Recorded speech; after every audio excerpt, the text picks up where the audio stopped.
bani aadamku waxyaabaha uu ku horumaro qaarka waxyaabaha qofku ku horumari karo inuu qofkii horumarana ummadiina way horumaraysaa marka ma hiya asbaab najaax maxaa ka mid ah asbaabtaas ka mid ah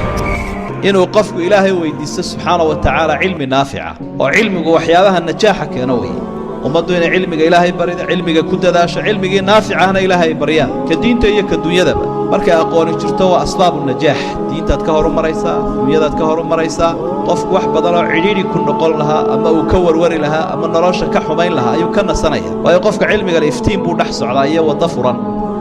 qofka jaahilka ahina waxa laga yaabaa hadduu cibaadaysanayo shaki badan baa haysta waxaase armu ansixi waayo waxaase armusaa noqdo marka aqoontu waa muhiim laakiin waa inay naafictay haddii kala khasaaray kuu keenaysa waqul rabbi zidnii cilma ilaahay baa nabiga yidhi rabbi cilmi weydiiso nabiguna calayhi salaatu wasalaam ilaahay buu baryo waxa uu lahaa allahuma anfacnii bimaa callamtanii wacallimnii cilman yanfacunii cilmi anfaca ilaahay u sii waanu ka magan gelaya cilmi aan waxba anfacay waa min cilmin laa yanfac waxyaabahaas asbaabu najaax waxaa ka mid a an tuscida man xawlak inaad intaad kari karayso u raaxayso ood u nafiso ood u dabciso dadka kaagdho dadka kuu shaqaynaya dadka asxaabtaada dadka ehelka ah carruurta oorida ka farxintaad ka farxisa macnaheedu waxa weeye aday kaa farxinaysa waa iscaadu man xawlaka min alasxaabi walaqaarib waa inaad iyaga dhibto ama cadaabto ama gaajaysiiso ama duruufada ku abuurto sacaado ku heli maysa iyo xataa kelimaadkii faacnaa iyo mucaamaladii wanaagsanayd wacaashiruuhunna bilmacruuf si wanaagsan ula dhaqmu buu ilaahay yidhi wax siinta wax ka caamsan weeye laa yakfuruk mu'minun mu'mina markuu ninku xaaska markuu nebigu la hadlaya calayhi salaatu wasalaam weliba ninka wuxuu leeyahay ninka muuminkii walaashii u caayin xaaska u ah waquuluu linnaasi xusna laa taxqiranna min almacruufi shay-an walow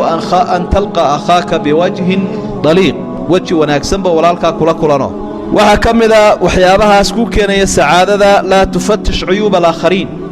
ama najaaxa iyo horumarka ummaddu ay ku gaadhi karaysa ceebaynta in la iska daayo qofku aanu dadka ceebahooda dabagelin qofku haddii uu dadka ceebahooda galo adhowta waxaa dhici doonta in warkii la ogaado kadibna isagii wixii dib ay ugu soo noqdaan maxaa kuu geeya maxaad u tidhi maxaad ku saxdaa maxaad ku xaalmarisaa waxaasuu hadhow ka warwaraya idan inuu afkiisa ummadda ka haysto si aan isagana loo dhibin nebigu moxamed calayhi salaatu wasalaam wuxuu inoogu sheegay xadiidkii saxiixu muslim ku sugnaa man qaala halaka nnaasu fa huwa ahlak qofka idhaa dadku way wada halaagsameen kuwani waa meel baa soo baaba'day ilaahay baa halaagaya dad xun weeye isagaaba u xun buu nebigu calayhi salaatu wasalaam isna wuu sii horreeyaa kamuu hadhin waxaa ka mid a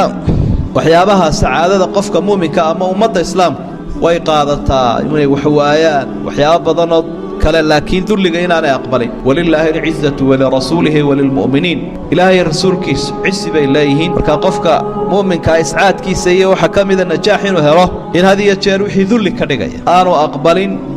meesha uu ku dulloobaya aanu tegin cidda dullaynaysa la saaxiibin waxaa ka mida sacaadadaada waxyaabaha ama najaaxa aad ku gaadhi karaysa inaad naftaada xisaabiso yaa ayuha aladiina aamanuu ittaquu llaha waltandur nafsun maa qadamat liqad ilaahay baa ina faraya subxaana wa tacaala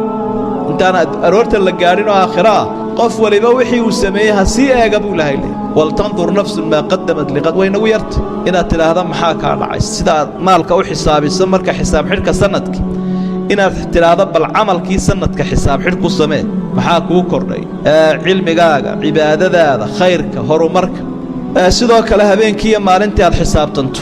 xigmaddaynu ka dhaxallay cumar bnu khadaab almulham khayrka ilaahay uu ku ilhaaminaya baa waxay ahayd naftiinna xisaabiya intaan ilaahay idin xisaabin camalkiinna sii miisaama intaan ilaahay idiin miisaamin watajahasuu liyowmin tucraduuna fiih laa takhfaa minkum khaafiya una diyaargarooba maalin ilaahay laydin horgeyn doono waxbaanu ka qarsoomayn marka wixii kale waynu xisaabinaa dadka waxaad xisaabinaysaa duruufahooda arrimahooda ceebahooda dhaqaalaha waxaasoo dhan laakiin camalkeenna intaynu xisaabinaa way yarta ee dib ugu noqoto wixii kuu kordhiya wixii kaa dhacay dadka saalixiintu waxay odhan jireen qofka maalinkiisani shalaydiisii uu la mid yahay waa qof lagu kediyey oo shaydaan uu ku kediyey mar haddaan waxba u kordhin haddii maantadiisani shalay ee ka dartayna nacdal baabu mutaysta ila hoos buu daadegay